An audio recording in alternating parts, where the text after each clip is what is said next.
El 13 de febrero, los educadores del jardín de infancia esperaron en vano a la madre de dos niñas. El teléfono no respondía, y esa misma tarde, su padre bajó al sótano de la casa de su yerno y vio algo imposible de olvidar.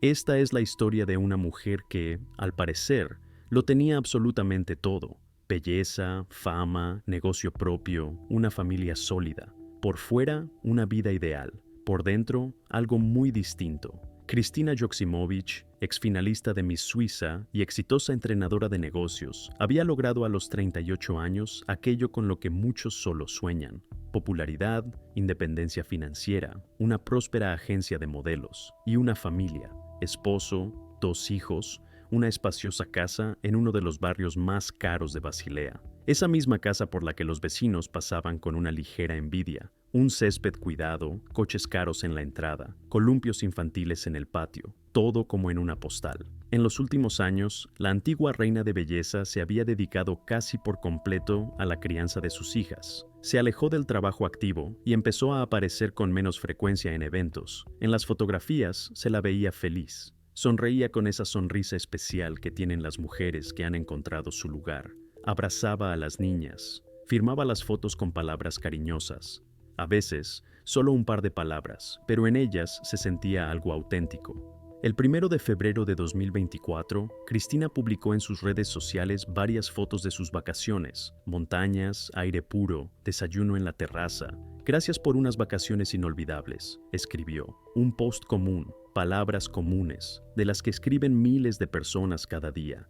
Ella no sabía, no podía saber, que 2 semanas después la encontrarían en el sótano de su propia casa, y que las circunstancias de ese hallazgo harían estremecer a todo el país. Kristina Joksimovic nació y creció en Suiza, aunque las raíces de su familia se remontan a Serbia. Su padre era serbio. Creció en una familia amorosa que valoraba la educación y el trabajo. Sus padres trabajaban mucho, pero encontraban tiempo para su hija. Quizás por eso creció así. Segura de sí misma, pero no arrogante. Ambiciosa, pero no dura. Ya a los 17 años, Kristina poseía una apariencia imposible de ignorar. Alta, esbelta, con facciones regulares y un porte especial, como si siempre supiera hacia dónde iba. Pero no era solo eso. La apariencia es una cosa, pero la forma en que una persona se desenvuelve, cómo mira, cómo entra en una habitación, es otra. Kristina destacaba por una confianza interna, tranquila y natural. No intentaba impresionar, simplemente era ella misma, y eso bastaba. Sabía ganarse a los demás desde los primeros minutos de conversación. Sabía escuchar, de verdad, no solo fingiendo. Sabía hablar de tal manera que la gente se sentía importante. Una cualidad rara, especialmente para una chica de 17 años. Y, por supuesto, se fijaron en ella. En 2003, a la joven Kristina le propusieron probar suerte en el concurso Miss Suiza Noroccidental. Tenía 17 años, una edad en la que todo parece posible y un poco aterrador al mismo tiempo. Aceptó. Seguramente estaba nerviosa. ¿Quién no lo estaría? Pero si lo estaba, no lo demostró. Salió al escenario, sonrió e hizo todo correctamente. Y ganó. La corona, los flashes de las cámaras, las primeras entrevistas. Los periodistas le preguntaban sobre sus planes, sus sueños, y qué se sentía al ser una reina de belleza a los 17 años. Ella respondía con calma, sin afectación. Hablaba de que quería estudiar, desarrollarse y ayudar a otras jóvenes a ganar confianza. En aquel entonces sonaban como las palabras estándar de una ganadora. Más tarde resultó que decía la verdad. A partir de ese momento, se abrió ante ella un mundo completamente diferente. El mundo de las pasarelas, las portadas de revistas y las nuevas oportunidades. Un mundo donde la apariencia es la moneda de cambio y saber presentarse es una habilidad de supervivencia. A muchos, este mundo los quiebra. A Kristina la templó. Posteriormente, ella misma llegó a ser jurado. Era una sensación extraña mirar a las chicas que estaban tan nerviosas como ella lo estuvo alguna vez. Ver cómo se esforzaban, cómo intentaban ocultar el temblor de sus rodillas, cómo sonreían, aunque por dentro todo se encogiera de miedo. Ella evaluaba el paso, la postura, la capacidad de manejar los silencios. Sabía en qué fijarse porque ella misma había pasado por eso. Entendía lo que sentía la chica que estaba ante el público esperando una calificación. Esa experiencia le sería útil más tarde. Paralelamente, Cristina estudiaba. No era de las que apuestan solo por el físico.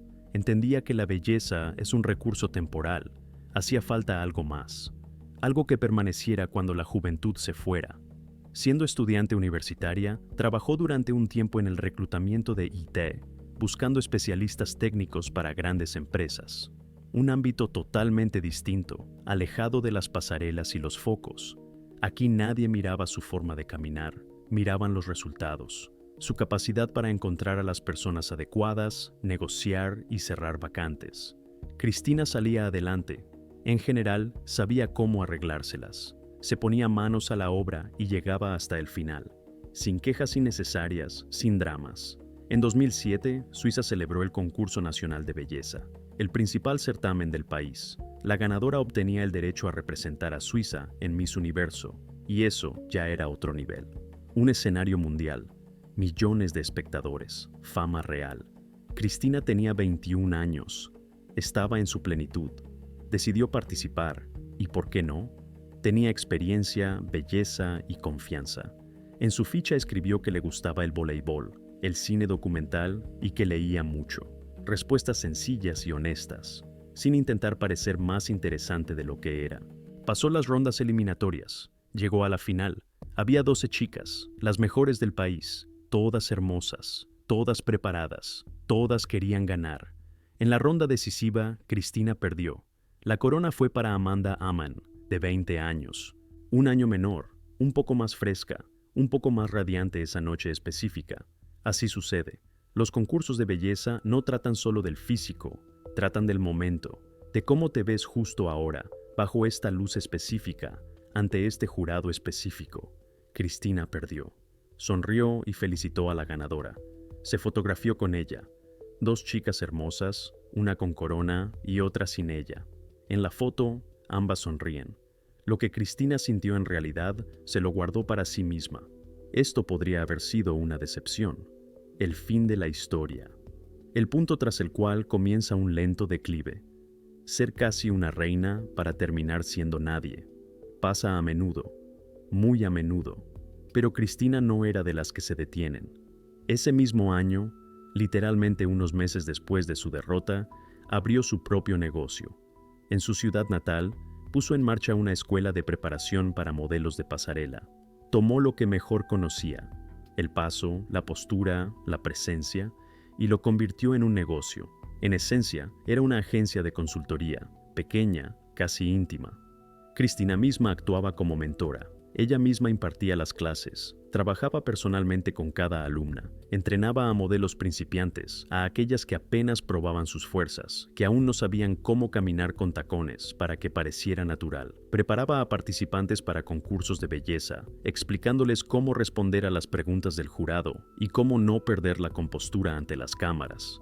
Trabajaba con mujeres de negocios, enseñándoles a desenvolverse en negociaciones, a causar impresión y a entrar en una habitación haciendo que la gente se diera la vuelta.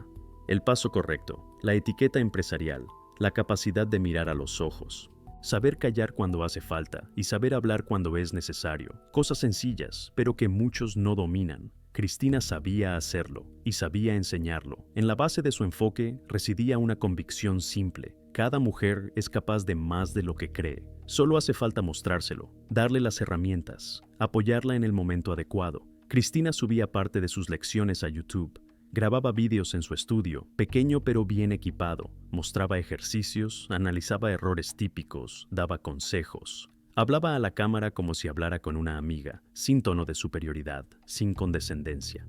En pocos años, el canal alcanzó unos 55,000 suscriptores. Para un nicho tan específico, era una cifra seria. No era contenido de entretenimiento, ni escándalos, ni memes. Eran vídeos educativos sobre el paso y la postura. Aún así, 55,000 personas se suscribieron y los veían. En 2013, Cristina recibió una propuesta que significó mucho para ella. Le pidieron ser la mentora de la nueva Miss Suiza, Dominique Rinderknecht. La joven ganadora se preparaba para Miss Universo y necesitaba a alguien con experiencia, alguien que conociera ese mundo desde dentro. Cristina aceptó. Preparó a la chica para la pasarela, para las cámaras, para las entrevistas. Le enseñó lo que ella misma había aprendido en su día. Era un papel totalmente distinto. No era la participante, sino la entrenadora. No era la que luchaba por la corona, sino la que ayudaba a conquistarla y a mantenerla. Debía de ser una sensación extraña ver a otra chica ir a aquel concurso al que ella misma no llegó. Pero si Cristina sintió algo así, no se lo mostró a nadie. Trabajó, cumplió con su labor, ayudó. Las redes sociales de Cristina estaban llenas de fotos y vídeos, algunos profesionales, otros no tanto. En unos demostraba cómo caminar correctamente con tacones altos, paso a paso, despacio, con explicaciones. En otros mostraba cómo llevar zapatos de suela roja, esos tan reconocibles que aceleran el corazón de muchas mujeres en las zapaterías. En otros impartía una clase magistral para un grupo, 10 mujeres en la sala, todas concentradas, todas esforzándose. En otros posaba para una publicación de moda, luz profesional, maquillaje profesional, sonrisa profesional. Su vida parecía brillante, intensa, exitosa, una vida de la cual estar orgullosa, una vida de las que aparecen en las revistas bajo la sección de historias de éxito. De finalista de un concurso de belleza a empresaria exitosa, un camino hermoso. A los 38 años, Cristina Joksimovic lo tenía casi todo: carrera, dinero, reconocimiento, un nombre en la industria, alumnas que lograban el éxito y se lo agradecían. Solo faltaba una familia. Aquello que no se puede comprar ni ganar con trabajo, aquello que simplemente sucede o no sucede, pero eso también cambió. En diciembre de 2016 compartió una noticia: su novio le había propuesto matrimonio. Fue inesperado. Cristina rara vez mostraba su vida privada, la mantenía separada de su imagen pública, pero esta vez no se contuvo. En las redes apareció una foto, rara, casi íntima, el rostro de él en primer plano. La sonrisa radiante de ella, el anillo en su dedo, sencillo, elegante, con gusto. Dije que sí, escribió Cristina, y añadió: el amor de mi vida. 4 palabras, cortas, contundentes, felices. El elegido fue el empresario suizo Mark Rieben. Era casi 4 años mayor que ella, alto, distinguido, con los modales seguros de un hombre acostumbrado a conseguir lo que quiere. Se sabe poco de él. Cristina rara vez mostraba a su marido en cámara. A él no le gustaban las cámaras, no le gustaba la atención, prefería quedarse en la sombra. Pero cuando ella lo mostraba, los mensajes eran afectuosos, casi tiernos. Mi persona, mi mitad, a quien estuve esperando. 9 meses después, en agosto de 2017, se casaron. La boda fue como debía ser la boda de una reina de belleza, parecida a un cuento de hadas. La ceremonia tuvo lugar en el Grand Hotel Kiesbach, un lujoso edificio de 4 estrellas construido al estilo de un antiguo castillo.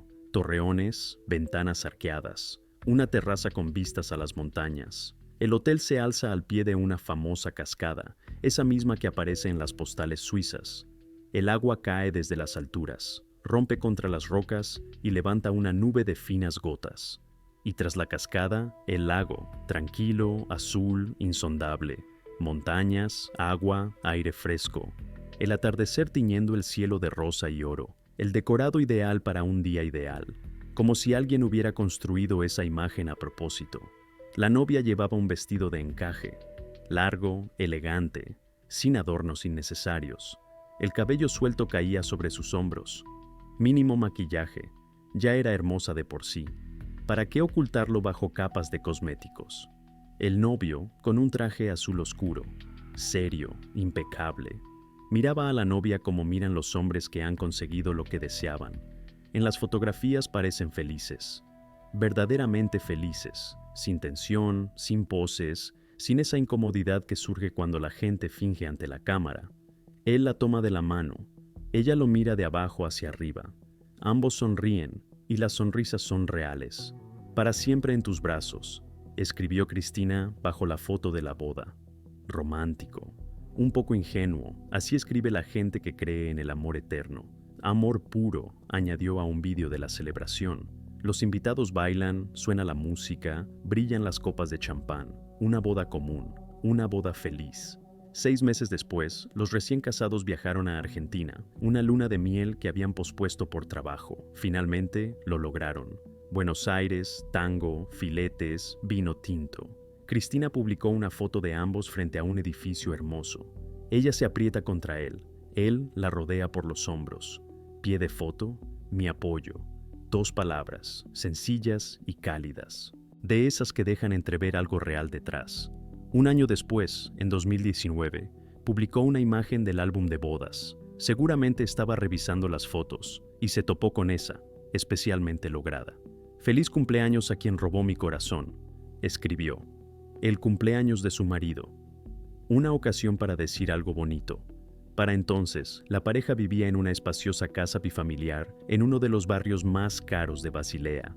Una buena casa. 2 plantas, sótano, garaje para 2 coches. Un buen barrio, tranquilo, verde, seguro. Son los barrios que eligen las personas que pueden permitírselo y que quieren criar a sus hijos en el lugar adecuado, una buena vida. Eso parecía desde fuera. En 2020-2021, Cristina se convirtió en madre, 2 veces, 2 hijas, una tras otra.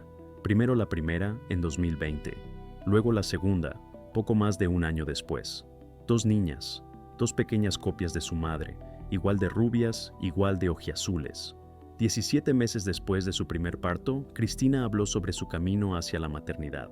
Grabó un vídeo, escribió un post largo, posó con su barriga, ya durante el segundo embarazo, radiante, no hay otra forma de decirlo. Estoy orgullosa de muchas cosas en la vida, escribió. De mi carrera, de mi negocio, de lo que he logrado, pero nada se compara con ser madre. No eran palabras vacías, no eran un intento de parecer perfecta.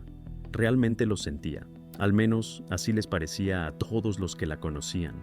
Los niños se convirtieron en todo para ella, su centro del universo, su sentido. Se notaba a simple vista, por las fotos, por los mensajes, por cómo cambió su contenido. Antes, pasarelas, tacones, clases magistrales. Ahora, parques infantiles, paseos por el parque, desayunos para 3. Menos trabajo, más familia, menos publicidad, más silencio. Parecía haber encontrado lo que buscaba, como si hubiera llegado a un punto donde podía detenerse y decir, aquí es, este es mi lugar, esta es mi vida. Durante los 2 años siguientes, Cristina continuó publicando fotos familiares, con su marido, con sus hijas, picnics en la hierba, viajes al campo, árboles de Navidad y cumpleaños, cada post, palabras cálidas, cada foto, sonrisas, una familia feliz, una imagen ideal. El 1 de febrero de 2024, publicó una serie de fotos desde un hotel vacacional, un resort de montaña en algún lugar de los Alpes, nieve, pinos, aire puro. En las imágenes Cristina está sola, sin marido ni hijos. Al parecer, se escapó para descansar, para ser ella misma, para recargar pilas. Ahí está ella desayunando en la terraza. Una taza de café, un croissant, vistas a las montañas. Ahí está recibiendo tratamientos de spa, tumbada con un albornoz, ojos cerrados, una mascarilla en el rostro. Ahí está en el balcón, respirando el aire de la montaña, el cabello recogido en una coleta, en su rostro, calma. Gracias por unas vacaciones inolvidables, escribió. Un descanso común, fotografías comunes, de las que publican millones de personas. El 10 de febrero aparecieron las últimas imágenes. El gimnasio en su casa, Cristina en ropa deportiva, mallas, top, zapatillas. Está frente al espejo, haciéndose una foto. Breve pie de foto. Actualización rápida. Nada especial. Solo una foto de gimnasio. Solo un comentario escrito en 2 segundos. Probablemente ni siquiera lo pensó al escribirlo. Se hizo la foto, la publicó y siguió adelante. Esas imágenes fueron las últimas que tomó la ex Miss Suiza. 3 días después, ella ya no estaría. La noche del 13 de febrero, víspera del día de San Valentín, los padres de Cristina recibieron una llamada. La llamada era de la guardería. La maestra, una mujer de mediana edad que llevaba trabajando allí muchos años, hablaba con tono alarmado. Nadie había recogido a las niñas. La jornada laboral había terminado hacía 1 hora. Mamá no había llegado y no respondía a las llamadas. ¿Qué hacer? Esto nunca había pasado antes. Cristina siempre recogía a sus hijas a tiempo, siempre. Era de esas madres que llegan 5 minutos antes del cierre y esperan en la puerta. Si algo cambiaba, avisaba con antelación. Llamaba, escribía, se ponía de acuerdo, pero aquí silencio. El teléfono no respondía. Los mensajes no estaban leídos. El padre de Cristina sintió que algo frío se removía en su interior. Suele ocurrir así, cuando todavía no sabes nada, pero ya lo sientes. El cuerpo comprende antes que la mente. Llamó a su yerno. ¿Dónde está su hija? Mark respondió con calma. Demasiada calma, según recordarían después. Voz uniforme, entonación habitual. Como si no pasara nada. Dijo que no sabía dónde estaba su mujer, que se había ido a alguna parte. No avisó. Suele pasar. E invitó a su suegro a casa, a beber algo, a charlar. Quizás ella volvería pronto. Una invitación extraña, si lo piensas. Su mujer ha desaparecido, las niñas están solas, y él invita a beber. Pero en ese momento el padre no pensó en ello. Fue allí. Quería ver con sus propios ojos qué estaba pasando. Quería estar cerca de sus nietas. Llegó a su casa, aquella espaciosa casa de 2 plantas con un césped bien cuidado. Entró. Mark lo recibió en la puerta. Le estrechó la mano. Lo llevó a la sala de estar. Las nietas estaban allí, jugando como de costumbre. La mayor construía algo con bloques. La menor deslizaba un coche de juguete por el suelo. Al ver al abuelo, se alegraron y corrieron a abrazarlo. Aún no entendían que algo iba mal. Para ellas, era una tarde normal. El padre pasó varias horas en la casa. Se sentó con Mark en la sala, conversaron. Intentaba entender qué estaba pasando. Preguntaba, ¿cuándo la viste por última vez? ¿Qué dijo? ¿A dónde pudo haber ido? Mark respondía con monosílabos. Se encogía de hombros. No lo sé. No dijo nada. Se fue y ya está. Suele pasar. Su calma parecía extraña. ¿Pero qué hacer con eso? Quizás era simplemente ese tipo de persona. Reservado, no muestra emociones. Hay hombres así. Luego cenaron con las nietas. Mark calentó algo de comida preparada. Puso la mesa. Las niñas comían, charlaban de sus cosas, de la guardería, de sus amigas, de lo que querían para su cumpleaños. Una conversación infantil normal. El padre escuchaba y pensaba, ¿dónde está Cristina? ¿Por qué no llama? ¿Por qué no responde? Después de cenar, se fue a casa por un rato. Tenía que hablar con su mujer, la madre de Cristina, contarle lo que estaba pasando, decidir qué hacer a continuación. En casa, su mujer ya estaba consumida por la angustia. Caminaba por la habitación, incapaz de quedarse quieta. Llamaba a su hija, 1, 2, 10 veces, sin respuesta. Escribía mensajes no leídos. Luego el padre regresó a casa de su hija. No podía no estar allí. No podía quedarse sentado esperando. Mientras tanto, hubo una conversación telefónica entre Mark y su suegra, larga, tensa. La madre de Cristina exigía explicaciones. ¿Dónde está su hija? ¿Qué está pasando? ¿Por qué está tan calmado? Mark repetía lo mismo. No sé dónde está. A veces se va. Suele pasar. Cuando vuelva, llamará. No hay que entrar en pánico. Su voz era plana, sin ansiedad, sin preocupación, como si se tratara de algo cotidiano. Bueno, la mujer se fue de casa. Bueno, no responde a las llamadas. No es para tanto. Eso irritaba. En ese momento, simplemente irritaba. Después, visto en retrospectiva, parecía sospechoso, antinatural, aterrador. La madre quería acudir a la policía, en ese mismo instante, sin demora, pero comprendía. Habían pasado menos de 24 horas. Una mujer adulta no volvió a casa por una noche. La policía no acepta esas denuncias. Hay reglas, hay que esperar. Se necesitan fundamentos. Odiaba esas reglas, odiaba esperar. Odiaba la sensación de impotencia cuando sabes que algo va mal, pero no puedes hacer nada. Mientras Mark hablaba con su suegra por teléfono, de pie en la sala, con el auricular pegado al oído, respondiendo con monosílabos, el padre de Cristina recorría la casa. Miraba en las habitaciones, buscaba lo que fuera, una nota, tal vez, o el bolso que Cristina siempre llevaba consigo, o el teléfono. Quizás se lo olvidó, quizás lo dejó. Algo, cualquier rastro, cualquier pista. Pasó por la sala, miró en la cocina, limpio, platos lavados, nada inusual. Subió al segundo piso, el dormitorio, la cama hecha, las cosas en su sitio, el cuarto de las niñas, juguetes, libros, cortinas rosas. El despacho de Mark, puerta cerrada, no entró allí. Luego bajó al sótano. Había varios cuartos allí: el garaje, 2 coches, herramientas en las paredes, el trastero, cajas, cosas viejas, adornos de Navidad, y otra habitación al final del pasillo, la lavandería, un cuarto aislado con gruesas paredes de hormigón, construido así para que los sonidos no salieran al exterior. En los sótanos de las casas suizas suelen hacer este tipo de habitaciones para las lavadoras, para que el ruido no moleste. El padre abrió la puerta, buscó el interruptor, encendió la luz. Una luz blanca y brillante inundó la estancia. La lavadora en la esquina, la secadora al lado, estantes con productos de limpieza, y en el suelo una gran bolsa de basura negra. De la bolsa sobresalía un mechón de pelo rubio. Al principio no entendió lo que estaba viendo. El cerebro se negaba a procesar la información. ¿Pelo? ¿De dónde ha salido este pelo? ¿Qué es esta bolsa? Se acercó, con las piernas rígidas, como en un sueño. Miró. En el interior se veía algo redondo, algo que una vez fue un rostro.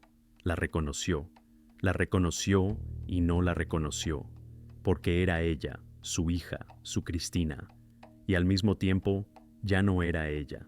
El grito salió solo, ni siquiera recordaba después si había gritado, solo recordaba que salió corriendo de la casa. Se encontró en la calle, aire frío, farolas, un transeúnte, un hombre que pasaba por allí. Le pidió que llamara a la policía. Él ya no podía hablar. Se le cerró la garganta. Las palabras no salían. El transeúnte lo miró, ese rostro blanco, esas manos temblorosas, y comprendió de inmediato algo terrible. Sacó el teléfono y marcó el número. La policía llegó rápido. En pocos minutos, la calle se llenó de coches con luces intermitentes. La luz azul rebotaba en las paredes de las casas, en las ventanas, en los rostros. Detuvieron a Mark Reben esa misma noche. Estaba en la casa. Estaba sentado en la sala cuando entró la policía. No intentó huir, no intentó esconderse. Simplemente estaba sentado esperando. En el momento del arresto no opuso resistencia. No gritó, no lloró, no intentó dar explicaciones. Se levantó cuando le ordenaron levantarse. Extendió las manos para las esposas, en silencio. Ni una emoción en el rostro, ni una sombra de arrepentimiento, ni una sombra de miedo.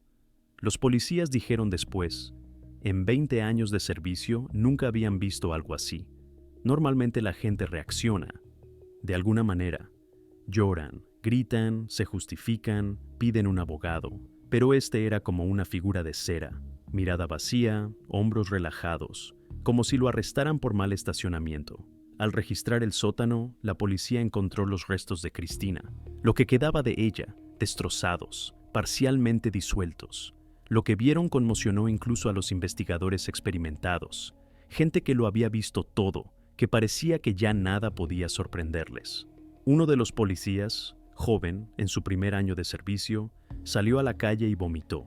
Se quedó junto al coche, apoyando las manos en el capó, mientras se le revolvían las entrañas. Sus colegas veteranos no lo juzgaron, lo comprendían.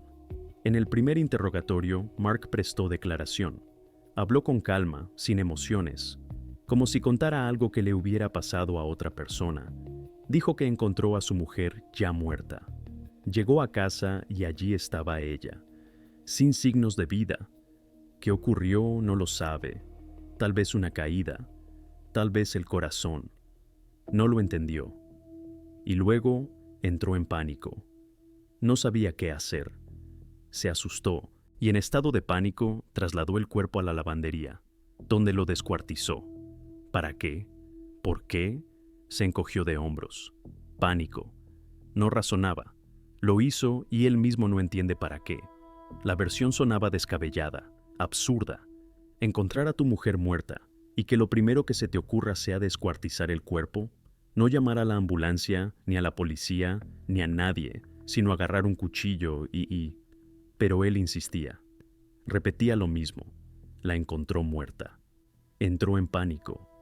No recuerdo qué hice. Un mes después, Mark cambió su declaración.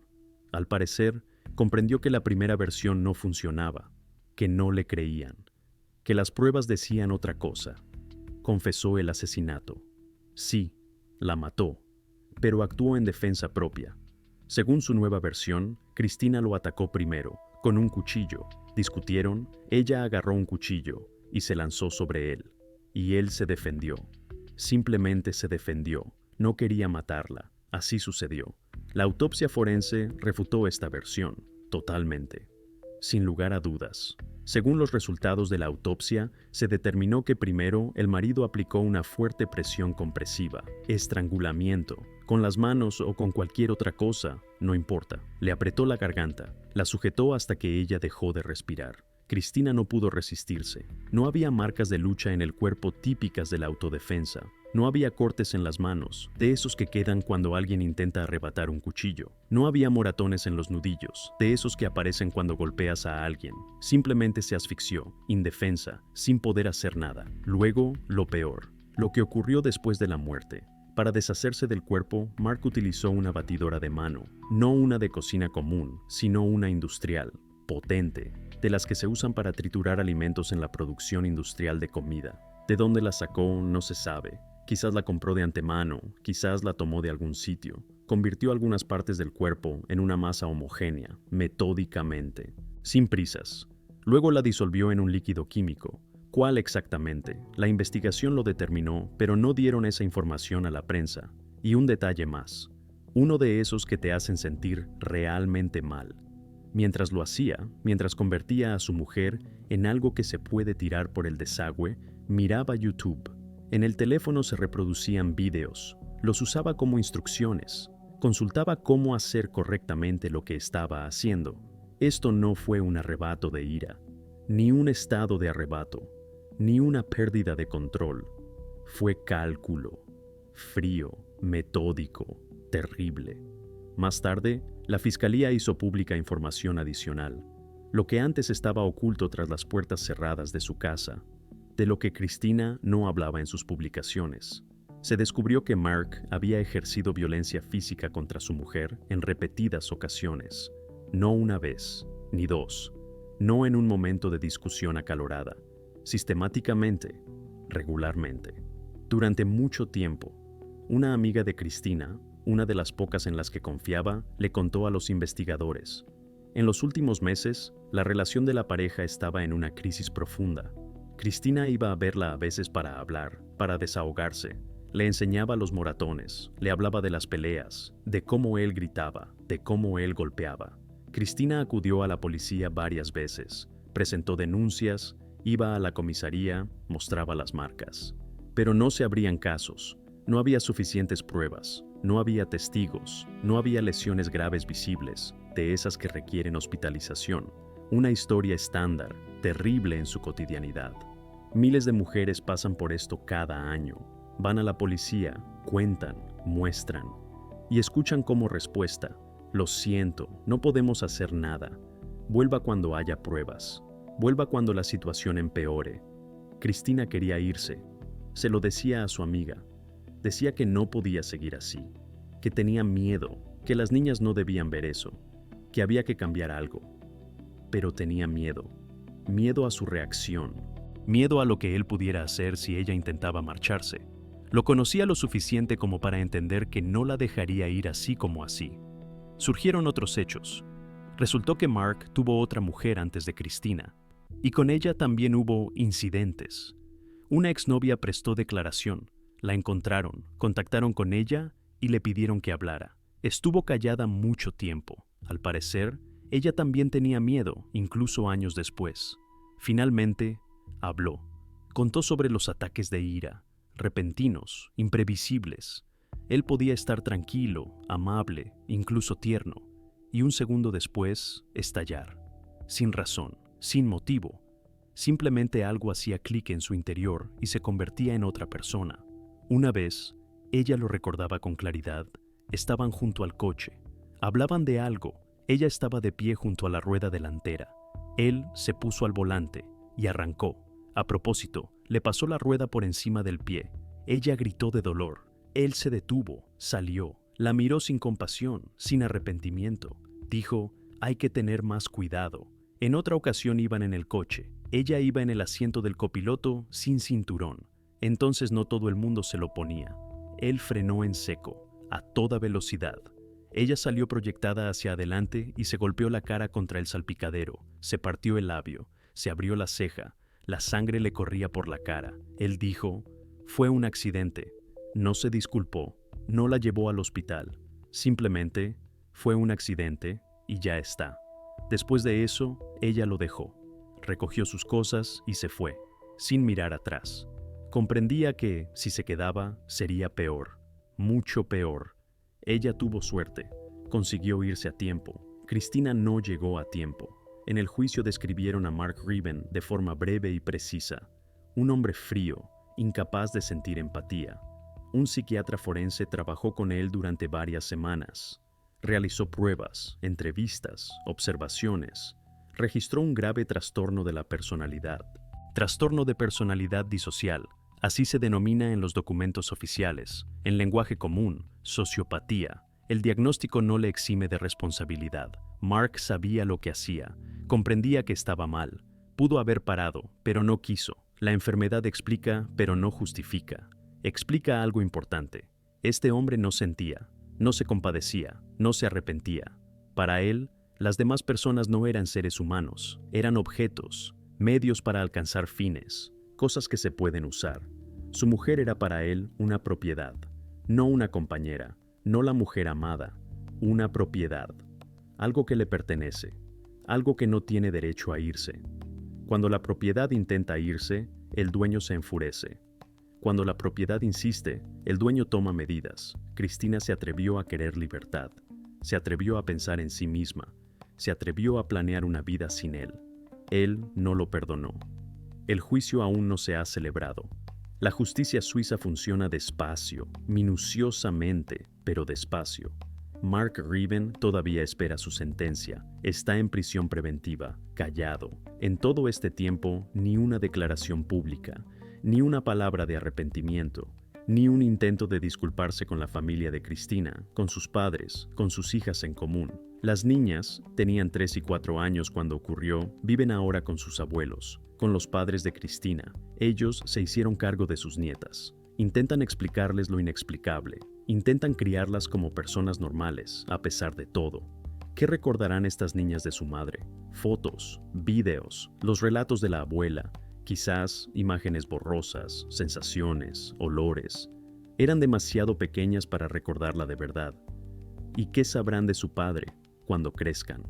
Cuando empiecen a buscar información, cuando se topen con los artículos, los documentos judiciales, con esta historia.